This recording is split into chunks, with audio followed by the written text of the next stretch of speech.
Once you choose to suffer in a way that you don't have to, you're building something that school doesn't build for us. Most of our families don't teach us, and it's one of the very most valuable things you'll learn in your life.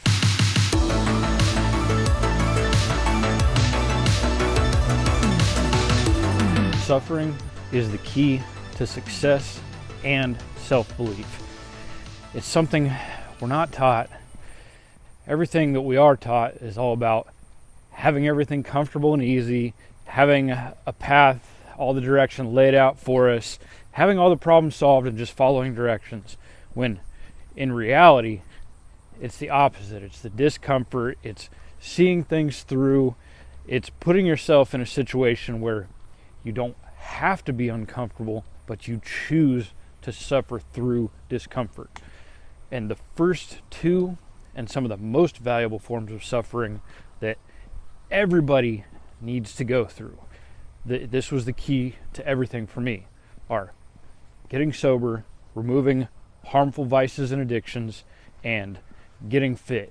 And for me, and I think for a lot of people, the process is actually get fit to get sober. I remember stepping into the gym at first, saying I was changing my life. And I absolutely have changed my life. It was so hard. It was so uncomfortable. I hated it at first. Now I love it. Now it's just normal. Now it's a habit. It's a lifestyle. It's no big deal. Sobriety. I'm less than 2 months away from 2 years since my last drink of alcohol. That was a big challenge for me. That was my escape from a life that I was not satisfied with. And, oh, there's somebody back here. So alcohol was my escape, and although it made me miserable not being able to put that drink down, that just terrible feeling that you have all the time, you're in a constant state of withdrawal, your conscience is just screaming at you, you know you shouldn't be poisoning yourself, you're literally ingesting a form of self-loathing,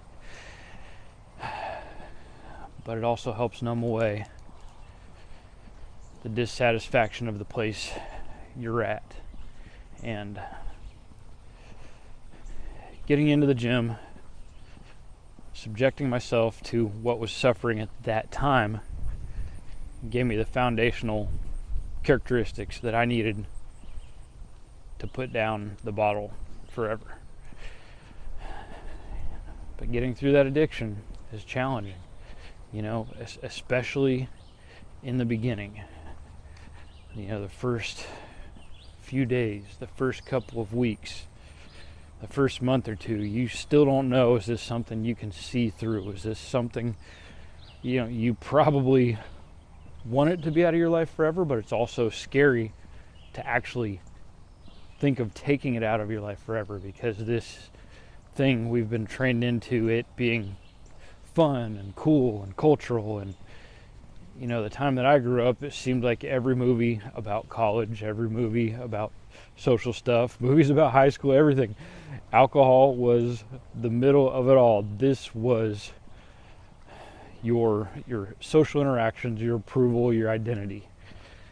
So it's a crazy thing, choosing to remove that from your life. I mean, even now, going to entertainment districts, going downtown, looking around, it's music and alcohol and gluttonous consumption and unhealthy foods. And for me, going to the gym first, going too hard, I wouldn't suggest this is necessarily what you do. I actually suggest against it. You're an adult, make your own decisions, figure out how you're going to train. A doctor would recommend against this, and I am not the person who's qualified to tell you how to start training. But I went hard. I went real hard. I had some things I had to get through. I was in the gym 3 to 4 hours a day, 7 days a week. I didn't take a day off. I gave myself tendonitis in my elbows and my knees. But what I did was I built some real strength too. I built some real resilience by the time I actually kind of had an idea of what to do, and I lightened up a little bit and realized, well, this isn't effective in terms of, creating the physique I want. Like there's a point of diminishing returns after so many lifts, so much exercise. You're just not building anything more at a certain point. But mentally, spiritually, I was building a warrior out of a defeated, lost, broken, fat, drunk, lazy loser. And there was a lot of value in that. And I went on the road. You guys will soon see this adventure I'm editing for this channel was a year of living out of an SUV, 1,300 miles from home. It was beautiful mountaintops and beaches, but it was a very uncomfortable circumstance too. There was nobody to rescue me. There was no way to make things easy. My transmission went out on the road. I just put in a new engine. Oh man, it was gnarly getting through it. But on the other side of it, I didn't come running home. I didn't have somebody try to come rescue me. And on the other side of it, there was a completely different sense of self-belief. And when that first year of not having any alcohol came, morning, it was right at the end of that trip. That first year where I said, I committed to myself initially for 6 months to not drink. And 90 days, I upped my commitment to a year. And I got home after my 11 and a half months on the road and got past my 1 year without alcohol, and I had my choice. Said, okay, well, I kept up with the commitment to myself, which is a huge lesson we'll talk about more, keeping promises to yourself. I got to the end of that and I said, hey, I did what I said I was going to do. I can drink again if I want to. And that was the moment that I said, I'm done with this for life. And it's almost 2 years and I still get emotional.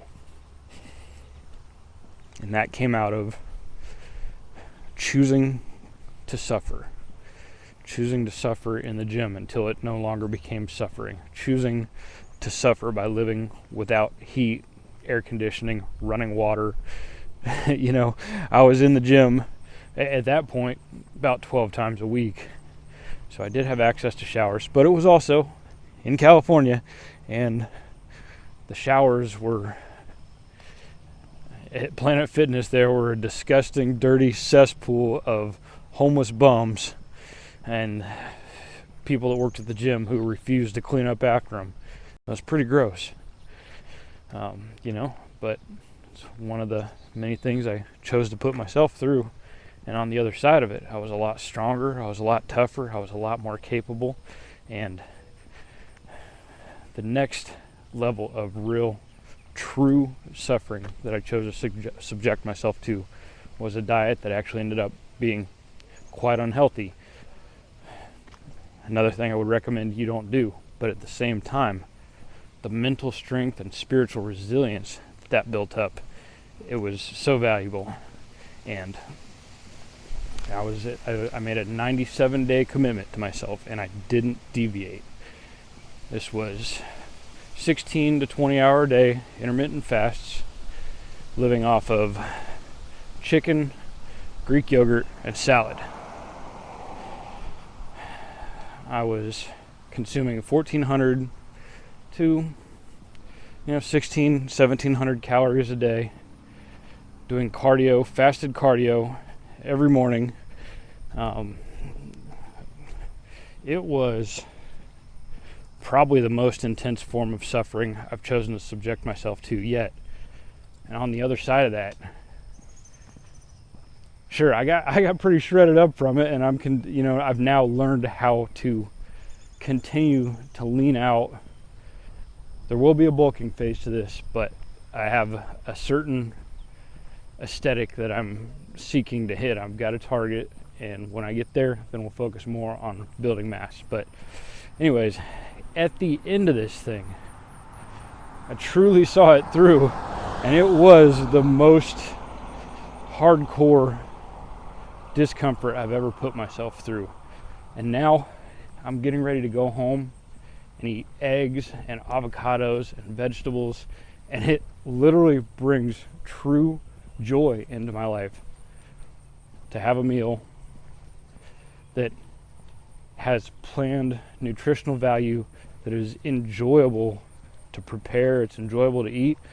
And sure, people might like to have their eggs, they might like to have whatever, but can you imagine having true joy from a meal. And I get to experience this multiple times a day now. I have a very strict regimented meal plan still. All the macros are calculated. I've got, I'm doing 220 plus grams of protein, 175 grams of carbs, 50 grams of fat every day, about 2,300 to 2,500 calories. And I don't deviate. There's no cheat days anymore. I did my research, and it's pretty cumulative. If you have a cheat day and you go off the rails real bad, you're undoing a lot of the work that you did throughout the week. So I found a sustainable, enjoyable meal plan. I created it.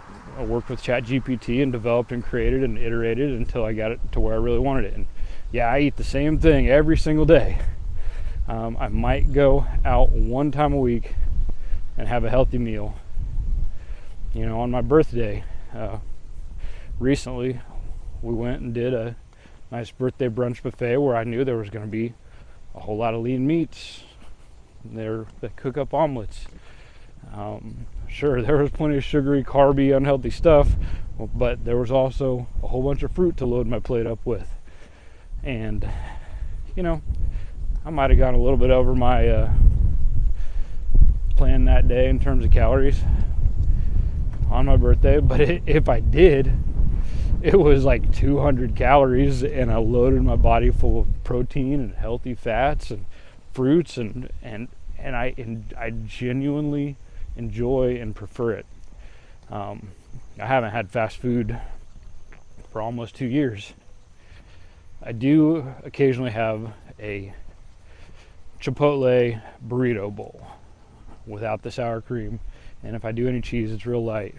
That's the only fast food I've had in almost 2 years. I hadn't been having fast food before that, but I was out in San Luis Obispo. I had just gotten to that destination that night. I didn't know my way around at all. It was late. I had a Taco Bell. And so other than that, I couldn't even tell you before that Taco Bell when the last time I actually had fast food. So the thing about each of these different levels and elements of suffering is, on the other side of it, I have so much more self-belief. I have so much more resilience. I have so much more understanding of how capable I truly am developing myself to become. And that's what I want you to take away from this. That once you choose to suffer in a way that you don't have to, you're building something that school doesn't build for us, that most of our families don't teach us. And it's quite possibly one of the very most valuable things you will learn in your life. And now, do I enjoy it when a new discomfort comes along? Not necessarily, but I look at it completely differently, and I say, okay, well, this right here, this is meant to build me. This is going to make me better on the other side of it. Whatever it might be, this was put here so that I can become better and stronger and more capable and have more self-belief. And every time I get onto the other side of one of these things, a lot of these tend to be mechanical issues, vehicle breaking down in one way or another, and my time is so valuable. I need it so badly, but my resources are still relatively limited at this moment. I've started a business. I'm living way beneath my means. I've been investing a lot, but I'm living as poor as possible while doing very wise things with my money right now. It's middle of July, 2025.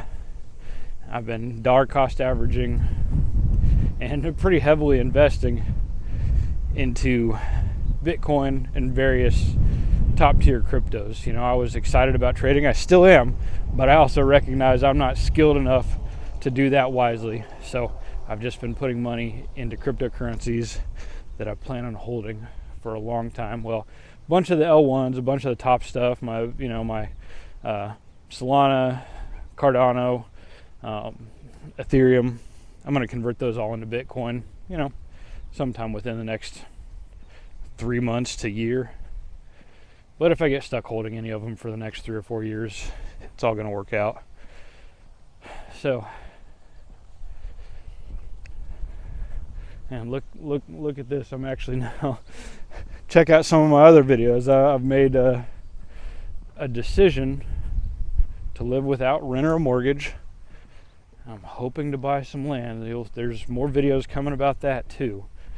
And just getting myself as far ahead and investing as well as I can, because this was crypto week was last week, right? There's all these new regulatory barriers being removed. And I mean, sure, the best time to plant a tree was 20 years ago. The second best time is today. We have not yet hit this point of economic singularity, but it's coming. And getting positioned into Bitcoin, I mean, I've bought as low as 78,000, I believe. Right now it's around 120. We just hit an all-time high of 123 a few days ago.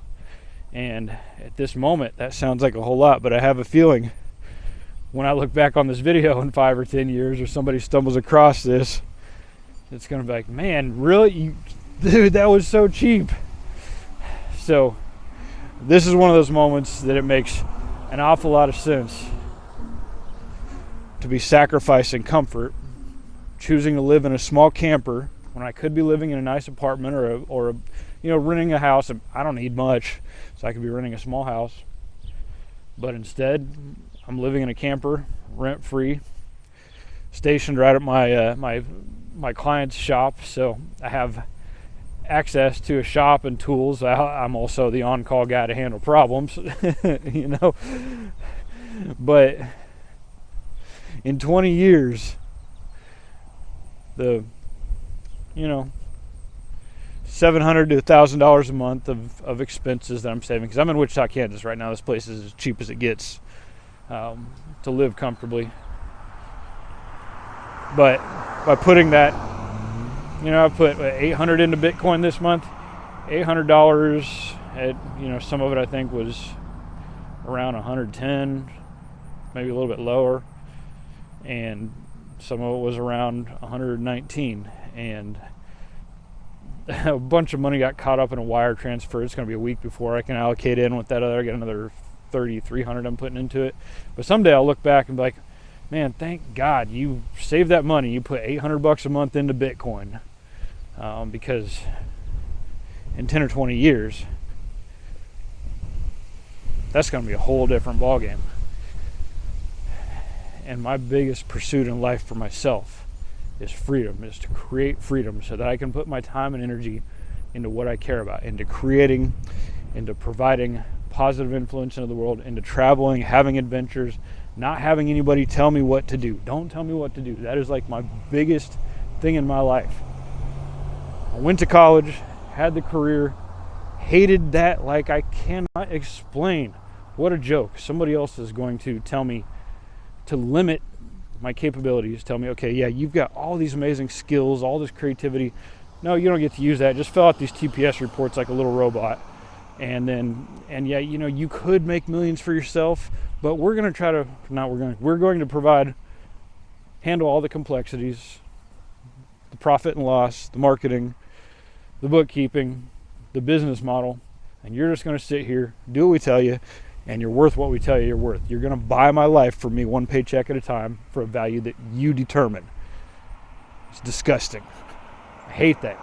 It's not the life I want to live. And we're in a point in time where whether you choose it or not, you're not going to be able to keep playing that game and own a home and build a future and retire and have a family. So everybody has a different outcome that we want. And it's really important that you have clarity and conviction and really knowing what you want out of your life, how you're going to get there. Stop chasing multiple shiny objects and just choose a path that you understand, you believe in, do it with clarity and conviction, and pursue the life that you desire and the version of yourself that you truly admire. And it all comes down to being willing not only willing, but to embrace and desire suffering in that path. And if you do so, I wholeheartedly believe that both for me and for you and for anybody that does this and commits to it and doesn't back down and doesn't take days off and truly stays focused on the path they're pursuing, you will achieve the life and dreams that are fit for you. Thanks for following on the journey.